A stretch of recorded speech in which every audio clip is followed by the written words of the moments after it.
लोकसभा चुनावों के नतीजे तो आ गए हैं, लेकिन बीजेपी का मिशन 25 को लेकर किया गया दावा पूरी तरीके से फेल हो गया है। जबकि कांग्रेस गठबंधन 11 सीटें जीतने में कामयाब रहा। वहीं अगर सीएम भजनलाल शर्मा के गढ़ भरतपुर की बात की जाए, तो सीएम भजनलाल शर्मा के गढ़ में बीजेपी का सुपड़ा साफ होता हुआ भी दिखाई दिया। हालांकि बीजेपी पार्टी में अब हार के कारण जानने की कोशिश की जा रही है।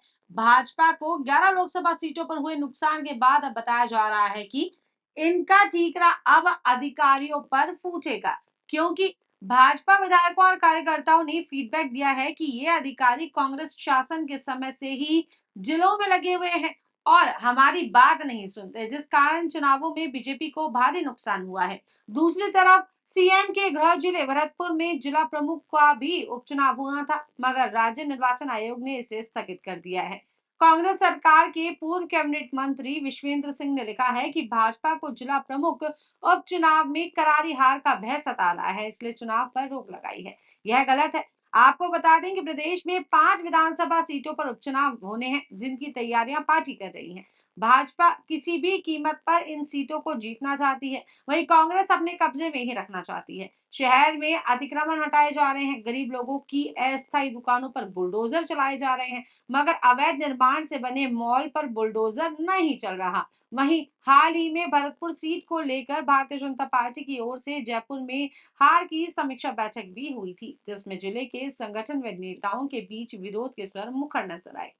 कुछ ने संगठन पर चुनाव प्रचार में सहयोग नहीं करने का आरोप लगाया, तो कुछ ने सही जगह चुनाव प्रचार में बजट का उपयोग नहीं करने की जो है अपनी बात रखी। इतना ही नहीं, भाजपा मुख्यालय में हुई हार की समीक्षा बैठक में भाजपा दो धड़ों के बीच जो है बढ़ती हुई नजर आई। हालांकि बैठक के बाद पदाधिकारियों को अंदर के मुद्दों को बाहर नहीं निकालने की भी नसीहत दी गई। बैठक में मुख्यमंत्री भजनलाल शर्मा के अलावा चुनाव प्रभारी विनय सहस्त्रबुद्धे, प्रदेश अध्यक्ष सीपी जोशी, सह प्रभारी विजय राहटकर और वी सतीश मौके पर मौजूद थे। आपको ये भी बता दें कि बैठक में आश्चर्य की बात यह भी सामने आई कि किसी ने कहा कि भाजपा प्रत्याशी के खुद के दम पर ही एजेंट तलाश करते रहे, किसी भी विधानसभा क्षेत्र में एजेंट बनाने तक में सहयोग नहीं दिया। कार्यकर्ताओं से कहा तो उन्होंने इनकार कर दिया, क्योंकि उन्होंने खुद के दम पर चुनाव प्रचार किया था। वहीं बैठक में भरतपुर सीट पर हार के कई कारण सामने आए, जिनमें चुनाव से 5-7 दिन पहले 39 में से 22 मंडल अध्यक्ष ही बदल दिए गए। ऐसे में नए अध्यक्ष काम समझ नहीं पाए और पुरानों ने किनारा कर लिया।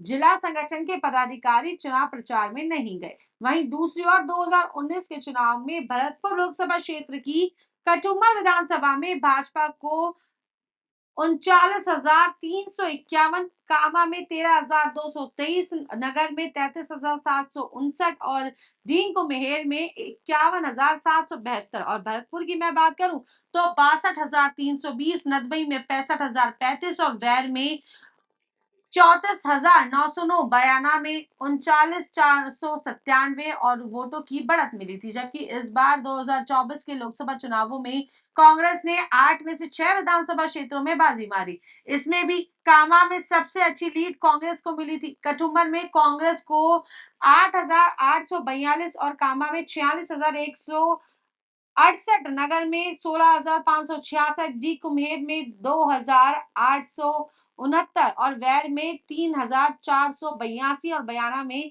5,634 मत भाजपा प्रत्याशी से अधिक मिले। वहीं भाजपा की बात करें तो भरतपुर विधानसभा में 20,898 और नदबई में 9,084 मत कांग्रेस के अधिक मिले हैं।